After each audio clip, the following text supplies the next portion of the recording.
جو تجربہ زیادہ ہے وہ زیادہ صحیح فیصلہ کرے گا یا آپ زیادہ صحیح فیصلہ کرو گے؟ اور ایک بات یہ ہے یار، جو تمہارے ساتھ بھاگ کر جا رہی ہے اگر شریف ہوتی تو بھاگ کر کیوں جاتی؟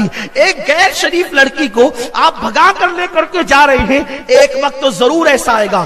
ہم نے یہ دیکھا ہے، اپنے بزرگوں سے سنا، کتابوں میں پڑھا کہ جو لڑکیاں بھاگ کر نکاح کرتی ہے وہ کبھی شوہر کی نظر میں معتمد نہیں بن پاتی، اس لیے شوہر کو ہمیشہ کھٹکا لگا رہتا ہے، یہ جیسے مجھ سے رابطہ کی تھی کسی سے کر تو نہیں رہی ہے، جیسے مجھ سے یہ پھنسی تھی ویسے کسی کو پھنسا تو نہیں رہی ہے۔ یہ سارے معاملات اور خطرات ہوتے ہیں۔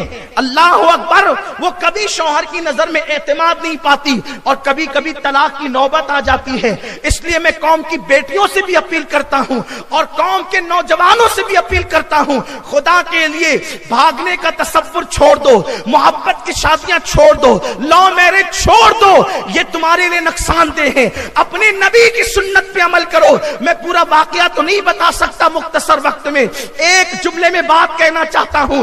جب خدیجہ کی سہیلی جناب نفیسہ نے میرے رسول سے کہا تھا کہ اے محمد کیا تم خدیجہ سے شادی کرو گے، تو میرے آقا جو مختار کل ہیں، جس کی شان ہے اللہ اکبر، نگاہیں اٹھتی ہے تو قبلہ بدل جاتا ہے، سراقہ کے لیے سونا حلال ہو جاتا ہے، عبد الرحمن کے لیے ریشم حلال ہو جاتا ہے، وہ رسول خدا نے جس کو جنت کے اختیار دے رکھے ہیں، اپنے خزانوں کی کنجیاں دے رکھی ہے، جب نفیسہ نکاح کے معاملے میں میرے رسول سے کہتی ہے کیا تم خدیجہ سے شادی کرو گے، تو آقا کریم کا تاریخی جملہ تھا، شریفوں کے رشتے راستوں میں طے نہیں ہوتے، جا کر کے میرے بڑوں سے بات کرو، وہ جو کہیں گے وہی میری مرضی ہوگی۔ جو رسول سب سے بڑے ہیں وہ قانون دے رہے ہیں، اس سے مراد میرے چچاؤں سے بات کرو، میرے گھر والوں سے بات کرو۔ اور پھر نفیسہ حضرت جناب ابو طالب کے پاس گئی اور بات ہوئی، انہوں نے ہاں کہا تو سب نے ہاں کر دیا۔ اس سے پتا چلا حضور نے قانون دیا، حضور کو اختیار نہیں تھا معاذ اللہ۔ جو رسول مختار کل ہوں، اور ابو طالب سے زیادہ تجربات میرے نبی کے تھے، کیوں؟ ابو طالب کے تجربات 70 سال کے تھے اور میرے نبی کے تجربات کروڑوں سال کے تھے، کیوں؟ حضور نے فرمایا جابر سب سے پہلے اللہ نے تیرے نبی کے نور کو پیدا کیا ہے، آدم سے پہلے جو پیدا ہوا ہو اور آدم سے زیادہ جس کے تجربات ہو، خدا کی قسم تجربات تو اپنی جگہ ہے، وہ جدھر اشارہ کر دے وہاں خزاں جو ہے وہ بہاروں میں تبدیل ہو جائے۔ انہیں کیا ضرورت ہے، انہیں کیا غرض خزاں سے اور بہار سے، وہ نگاہ کر دیتے ہیں۔ تو فیض جلیل خلیل سے پوچھو، آگ میں باغ لگاتے یہ ہیں، جب وہ آگ میں باغ لگا سکتے ہیں تو کیا وہ زندگی کی خزاں میں بہاریں نہیں عطا کر سکتے انہیں؟ لیکن وہ قانون دینا چاہتے تھے، فرمایا شریفوں کے رشتے راستوں میں طے نہیں ہوتے۔ اس سے پتا چلا پارکوں میں جو رشتے طے ہوتے ہیں وہ شریفوں کے نہیں ہیں، رستوں میں جو رشتے طے ہوتے ہیں وہ شریفوں کے نہیں ہیں، جو لوگ کورٹ میں نکاح کرتے ہیں وہ شریفوں کے نہیں۔ کوئی کرے، سماج مجبور ہے، لیکن شریعت شرافت کا معیار یہ عطا کرتی ہے، ارینج کیجئے۔ اور بات یہ جو عشق عشق عشق کہا جاتا ہے نا، یہ عشق نہیں، یہ نفسانیت ہے۔ میں بارہا یہ بات کہہ چکا ہوں، عشق اسے کہتے ہیں جو عزتوں کو تحفظ دیتا ہے، محبت اس کو کہتے ہیں جو ایک دوسرے کی آبرو کو محفوظ کرتا ہے، محبت اسے کہتے ہیں جو ایک دوسرے کو تقویٰ کا معیار عطا کرتا ہے، یہ نفسانیت ہے جسے آپ عشق کہتے ہیں۔ وہ بہت لمبی بات کی طرف نہیں جاتے ہوئے عرض کروں، جو لوگ عشق کرتے ہیں 99% لوگ ناکام ہوتے ہیں۔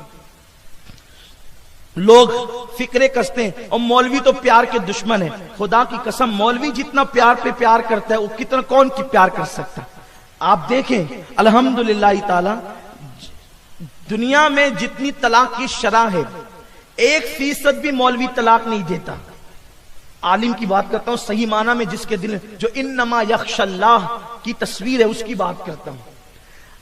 عالم دین کو آپ نے کبھی نہیں دیکھا ہوگا بیوی کو ستاتے ہوئے، بیوی کو اذیت پہنچاتے ہوئے، بیوی کو تکلیف پہنچاتے ہوئے۔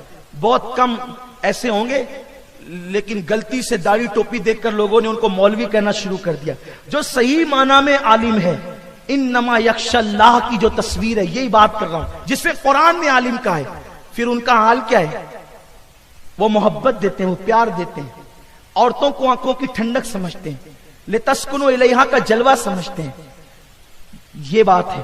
آپ کہتے ہیں مولوی پیار کا دشمن ہے، مولوی پیار کا دشمن نہیں ہے، مولوی جو ہے وہ اس راستے کا دشمن ہے جس غلط راستے سے تو اسلام کو بدنام کر رہا ہے۔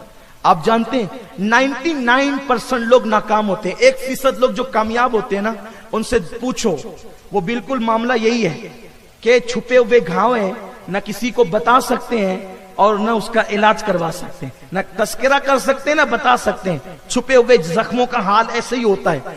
تو 1% لوگ جو کامیاب ہوتے ہیں نا، وہ بھی ٹینشن میں ہوتے ہیں، پتہ نہیں کب چھوڑ کے جائے گی، وہ بھی ٹینشن میں ہوتی، پتہ نہیں کب چھوڑ کے چلا جائے گا۔ ہوتا یہ ہے 1% لوگوں میں 0% لوگ ہیں جو کبھی خوش ہوتے ہوں گے، ورنہ زگ زگ تک تک گالی گلوچ ہم نے خود دیکھا، چھوٹی سی عمر میں ہمیں اس کا تجربہ ہے، اور ہم نے لوگوں سے سنا بھی ہے، بڑے بوڑھوں سے۔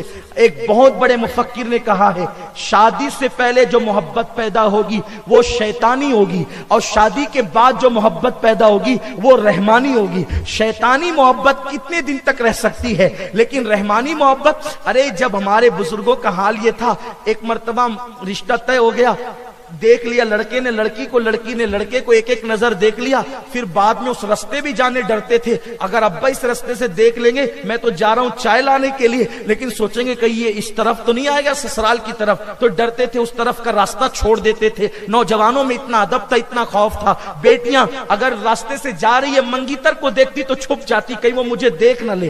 آج کتنی بے حیائی ہے، منگنی کے بعد باضابطہ سیریلوں کے طرز پر انگوٹھیاں پہنائی جاتی ہے، بازو میں کھڑے ہو کر کے فوٹو نکالے جاتے ہیں، باضابطہ طور پر جو ہے وہ پیکج دیے جاتے ہیں، ایک دوسروں کو سمجھ لو، اور سمجھ کیا لو، ساری بہاریں لوٹ لیتے ہیں، پھر کہتے ہیں ہمیں سمجھ میں نہیں آیا۔ بیچاری منگیتر، نقصان تو لڑکی کا ہوتا ہے۔ اللہ اکبر، میرے آقا صلی اللہ علیہ وسلم کے دیوانوں، جب جب اسلام سے بغاوت کرو گے تب تب خون کے آنسو رو گے، اس لیے احتیاط کا پہلو رکھو۔ اور پھر کیا ہوتا تھا، ہمارے بزرگوں کا حال یہ تھا، دادا نے کبھی دادی کو جوانی میں ایک نظر دیکھا، بزرگوں کی موجودگی میں، نکاح تک کے پھر کبھی نہیں دیکھا، اور جب نکاح ہوا تو من جانب اللہ محبت پیدا ہوئی، تو بڑھاپے میں بھی محبت قائم رہی۔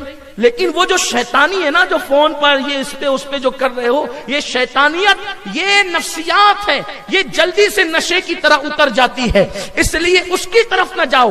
تو 99% لوگ ناکام ہوتے ہیں، اس ناکامی کا نتیجہ کیا ہوتا ہے؟ خودکشی۔ اس ناکامی کا نتیجہ کیا ہوتا ہے؟ پاگل پن۔ اس ناکامی کا نتیجہ کیا ہوتا ہے؟ ذلت، رسوائی، بدنامی۔ اس لیے آپ کسی سے عشق نہیں کریں گے۔ آج میری گزارش ہے، کوئی کسی سے پیار نہیں کرے گا، ہم پیار کے دشمن نہیں ہیں۔ اس کی وجہ یہ ہے، آپ کہیں گے اگر آپ بورنگ کے پانی سے منع کرنے آئے ہیں تو آپ کے پاس بسلیری کا پانی ہے، میں کہتا ہوں بسلیری نہیں ہے یار، زمزم بھی نہیں ہے، اس سے بہتر ہم پانی لائے ہیں۔ آلٹرنیٹ دینا ہے نا انسان کو۔ آپ کو کسی محبوب سے دل نہیں لگانا تو آپ کہیں گے پھر قدرت نے دل تو دیا ہے نا، پھر ہم یہ دل کس سے لگائیں؟ میں کہتا ہوں اس سے لگا جس سے قبلہ دل لگاتا ہے، اس سے لگا جس کے لیے حتیم باہیں کھول جاتا ہے، اس سے لگا جس کے سجدے کو محراب کعبہ جھکتی ہے، اس سے لگا جسے خدا آسمانوں سے تکتا ہے، وہ خدا جو ہم سمت سے جہت سے پاک ہے، وہ خدا کہتے قد نرا تقلب وجہک فی السماء، اے محبوب تیرے چہرے کو بار بار آسمان کی طرف اٹھانا ہم دیکھ رہے ہیں، گویا کہ اس کی کا چہرہ ایسا من بھاتا، من موہنا، دل ربا ہے کہ قدرت بھی اس چہرے بددعا کو تکتی ہے۔ تو آؤ سارے محبوبوں کو پیروں تلے کچل کر اس محبوب سے دل لگائیں جو آمینہ کا لال ہے، جو عبداللہ کا لخت جگر ہے۔ اگر محبوب مجازی کے لیے رو گے تو لوگ مذاق اڑائیں گے، محبوب خدا کے لیے آنسو بہاؤ گے تو محبوب بن جاؤ گے۔ نہ حبیب سے محب کا کہیں ایسا پیار دیکھا، وہ بنے خدا کا پیارا، تمہیں جس پہ پیار آئے۔ حضور کا کیا پیار ہے؟ تو حضور سے پیار کرو، حضور سے عشق کرو۔ 99% لوگ ناکام ہوتے ہیں۔ اب میں ایک داستان چھیڑنے